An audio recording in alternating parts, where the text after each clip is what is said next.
ગુજરાતમાં ફરી એકવાર વરસાદી માહોલ જામ્યો છે। છેલ્લા 24 કલાકમાં રાજ્યના 131 તાલુકામાં વરસાદ નોંધાયો છે, જેમાં તાપીના ડોલવણ અને નવસારીના ખેરગામમાં સૌથી વધુ 1.5 ઇંચ જેટલો વરસાદ ખાબક્યો છે। તો આજે સવારના માત્ર 4 કલાકમાં જ રાજ્યના 56 તાલુકામાં વરસાદ નોંધાયો છે, જેમાં સુરતના બારડોલીમાં સૌથી વધુ 1.5 ઇંચ વરસાદ વરસ્યો છે।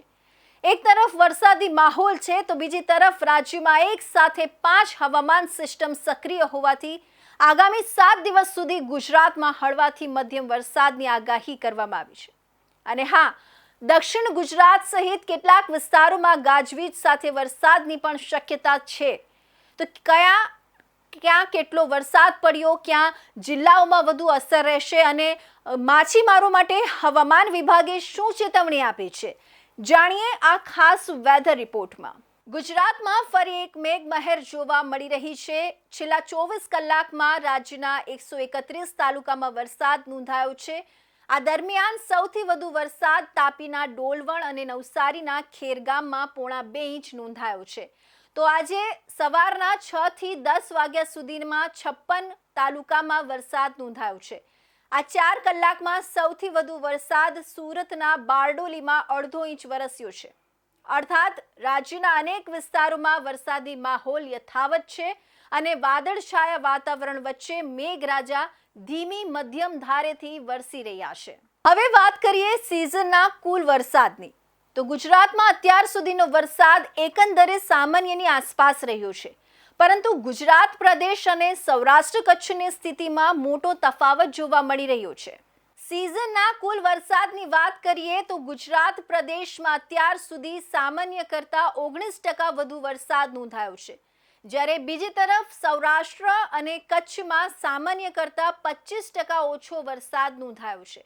સમગ્ર ગુજરાતની વાત કરીએ તો અત્યાર સુધી સામાન્ય 505.7 મિલીમીટર વરસાદની સામે 506.5 મિલીમીટર વરસાદ નોંધાઈ ચૂક્યો છે, એટલે કે રાજ્યમાં અત્યાર સુધી કુલ વરસાદ સામાન્યની લગભગ આસપાસ રહ્યો છે। પરંતુ હવે આગામી દિવસો વરસાદ માટે મહત્વના બની શકે છે, કારણ કે ગુજરાતના વાતાવરણમાં એક સાથે 5 હવામાન સિસ્ટમ સક્રિય છે। હવામાન વિભાગના જણાવ્યા પ્રમાણે હાલમાં ગુજરાતના વાતાવરણને અસર કરતી 5 અલગ અલગ હવામાન સિસ્ટમ સક્રિય છે।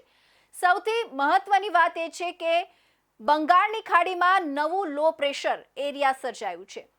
આ ઉપરાંત સિયર ઝોન રાજસ્થાનથી સેન્ટ્રલ ગુજરાત તરફ ખસેલું સાયક્લોનિક સર્ક્યુલેશન, દક્ષિણ પશ્ચિમી પવનો અને મોન્સૂન ટ્રફ પણ સક્રિય છે। આ તમામ સિસ્ટમના કારણે ગુજરાતમાં ફરી વરસાદી માહોલ બન્યો છે અને તેની અસર આગામી દિવસોમાં પણ જોવા મળી શકે છે। એટલે કે જો તમે ગુજરાતના અલગ અલગ વિસ્તારોમાં છો અને આગામી દિવસોમાં વરસાદની રાહ જોઈ રહ્યા છો, તો હવામાન વિભાગે રાહતના સમાચાર આપ્યા છે। 22 ઓગસ્ટ સુધી રાજ્યમાં વરસાદી માહોલ રહેવાની શક્યતા છે। ઓગસ્ટ સુધી ગુજરાત, સૌરાષ્ટ્ર અને કચ્છમાં હળવાથી મધ્યમ વરસાદ પડી શકે છે, પરંતુ કેટલાક વિસ્તારોમાં વરસાદ સાથે ગાજવીજ અને વીજળીના કડાકા ભડાકાની પણ શક્યતા છે। ખાસ કરીને દક્ષિણ ગુજરાતમાં વરસાદની શક્યતા યથાવત છે। આ ઉપરાંત રાજસ્થાન અને મધ્યપ્રદેશને અડીને આવેલા ગુજરાતના વિસ્તારોમાં પણ વરસાદી માહોલ જોવા મળી શકે છે, જેમાં અરવલ્લી, મહીસાગર, દાહોદ, પંચમહાલ, છોટાઉદેપુર અને નર્મદા જિલ્લાનો સમાવેશ થાય છે। આ વિસ્તારોમાં ગાજવીજ સાથે વરસાદની શક્યતા હોવાથી લોકોને સાવચેતી રાખવાની સલાહ આપવામાં આવી છે। વરસાદની સાથે તાપમાનમાં પણ ફેરફાર જોવા મળ્યો છે। અમદાવાદમાં તાપમાન 1.8 ડિગ્રી ઘટ્યું છે, જ્યારે કંડલા સૌથી ગરમ શહેર રહ્યું છે। તાપમાનમાં ઘટાડો જોવા મળ્યો। 15 ઓગસ્ટે 33.7 ડિગ્રી સેલ્સિયસ સાથે રાજ્યનું સૌથી ગરમ શહેર રહેલું અમદાવાદ 16 ઓગસ્ટે 1.8 ડિગ્રી ઘટીને 31.9 ડિગ્રી નોંધાયું, જ્યારે ગાંધીનગરમાં 1.4 ડિગ્રીનો વધારો થયો। ગાંધીનગરનું તાપમાન 31.4 થી વધીને 32.8 ડિગ્રી નોંધાયું। તો કંડલા પોર્ટમાં 1.7 ડિગ્રીનો વધારો થયો અને તાપમાન 33.4 ડિગ્રી પર પહોંચ્યું।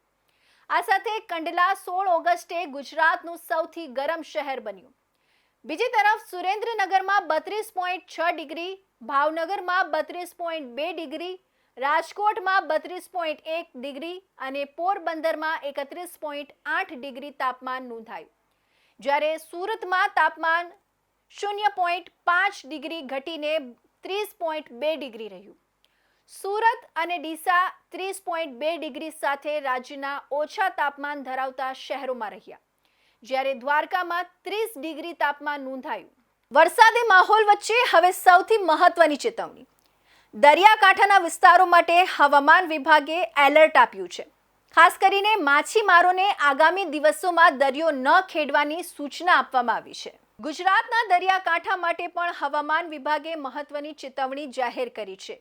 આગામી દિવસોમાં દરિયાકાંઠે 45 થી 55 કિલોમીટર પ્રતિ કલાકની ઝડપે પવન ફૂંકાઈ શકે છે અને પવનના ઝાટકા સાથે તેની ઝડપ વધુ વધી શકે છે.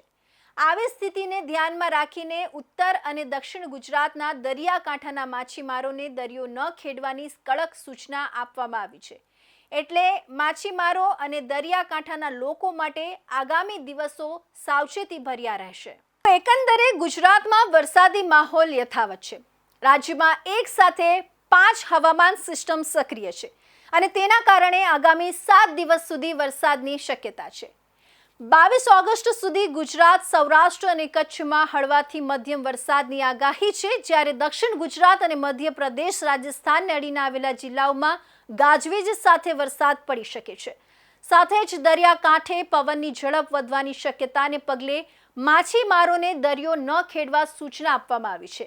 એટલે વરસાદનો આનંદ માણો, પરંતુ ગાજવીજ, વીજળી અને ભારે પવન દરમિયાન સાવચેતી ચોક્કસ રાખો. હાલ ગુજરાતનું હવામાન કહી રહ્યું છે, મેઘરાજાની મહેર હજુ યથાવત છે.